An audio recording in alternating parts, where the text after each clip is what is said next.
By now, you all know everything there is to know about Ryan Coogler's Marvel epic Black Panther, or do you? The superhero movie that pays a long overdue tribute to African American culture has more than we see at first glance. To add to the awesomeness of this film, we've got all the hidden Easter eggs, secrets, and references you missed. From the shout out to The Lion King to insulting Alexander McQueen's shoes and way more. Think you got them all? Well, watch until the end to find out. Subscribe to Screen Rant if you aren't already part of our crew and be the first to know about everything to do with film.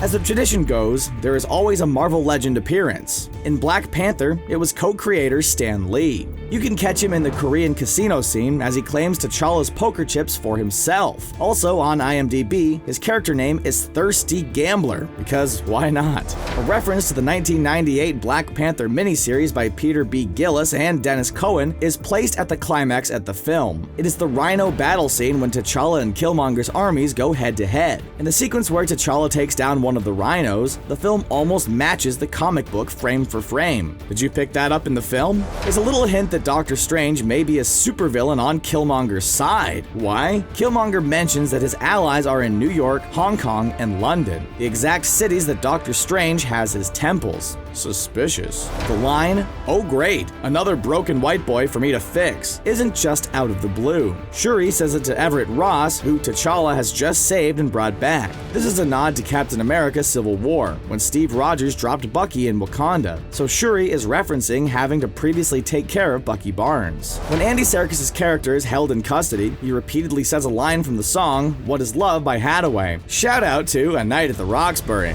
Shuri makes a comment about T'Challa's sandals, making a hilarious joke by saying, "What are those?" which is actually a reference to a viral Vine that went on to create the famous "What are those?" memes. Man-Ape was an actual character back when the Black Panther comics were released in 1969, but Ryan Coogler knew that name wasn't going to fly today for obvious reasons. However, instead of scrapping the character altogether, they used his actual name, M'Baku. A hidden egg, but we found it. James Bond had a huge influence in the film, which director Ryan Coogler admitted. Shuri can be likened to Q, while Everett is the classy CIA operative. Also, the casino is a beautiful callback to the casino in Skyfall. Can you notice any other James Bond references throughout the film? Let us know in the comments below. Oakland is the city where Black Panther opens. Coogler had it begin in 1992 so he could give a shout out to the hip-hop group that embraced the culture of the Black Panther movement. Also, Oakland was where the Black Panther political party was formed in 1966. The party was also formed some months before the comics were released. The Lion King got its overdue need of praise through Black Panther. Visual aesthetics and specific shots were direct references to Disney's animated masterpiece. The final battle sequence of the film took place in an actual underground railway. No set there. Also, a secret that was mainly brushed past. Ryan Coogler is a huge fan of Academy Award-winning Barry Jenkins from the film Moonlight. Jenkins' next film is starring Chadwick Boseman, and Ryan gave feedback to Jenkins on his work. As an homage to his love of the film, Coogler put the young actor Alex Hibbert in the closing scene of Black Panther. Shuri shows T'Challa alternate necklaces, one of which is a reference to his costume design of the late 1990s comic book. Later on, Killmonger wears that necklace for his costume. Black Panther is one of the Marvel characters where their powers can be passed down. A major tribute to the original comics of 1970 was made by naming Shuri's lab Mount Bashenga, the location where vibranium is mined. Bashenga was the name of the first Black Panther from thousands of years ago, according to the comics. So there are two post-credit scenes, as you know, but in the second one, they left us a little Easter egg.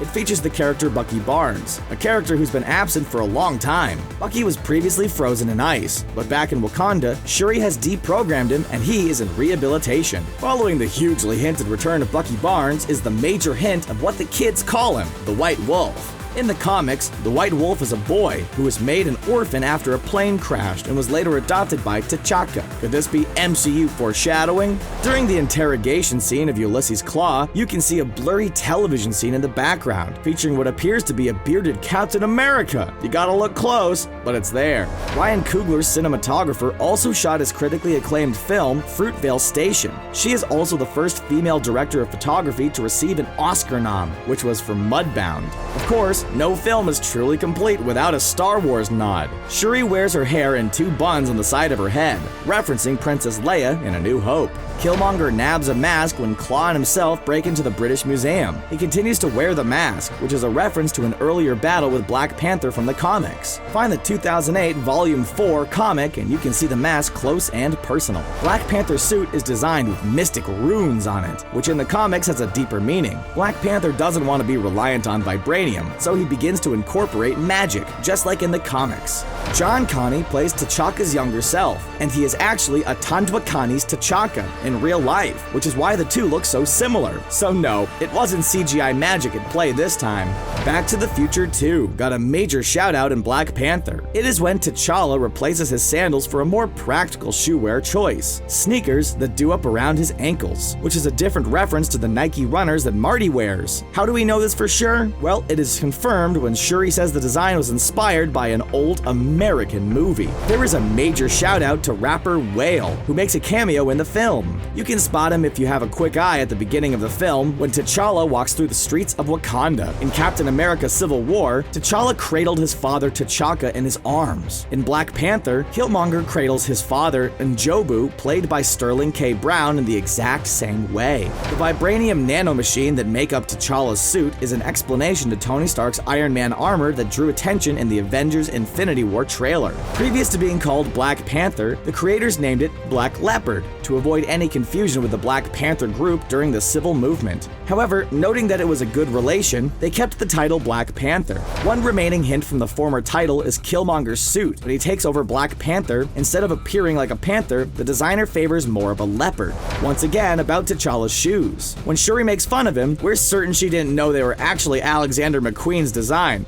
Oh well. Steve Rogers, aka Captain America, threw himself on a grenade in the first Avengers. As a shout out to the selfless hero, T'Challa does the same in Black Panther. When Killmonger throws T'Challa off the cliff, it is a direct reference to the comic books. Also, the fight between M'Baku and T'Challa takes place at dawn, a symbol for a new birth. But T'Challa's fight with Killmonger takes place at sunset, a symbol of his downfall. Coogler, the young genius director who we can't wait to see more from after this beautifully made film. One last bonus egg. When Okoye, T'Challa, and Nakia are in South Korea, their outfits together match up to make the color of the Pan-African flag: red, black, and green. Did we miss any secrets from Black Panther you know about? Which was the most exciting to discover? Do you think that Shuri may be the cue to our T'Challa? Let us know in the comments. Subscribe to Screen Rant, and we can't wait to see you next time. Thanks for watching, and a big cheers to Black Panther. Over and out, Sergeant.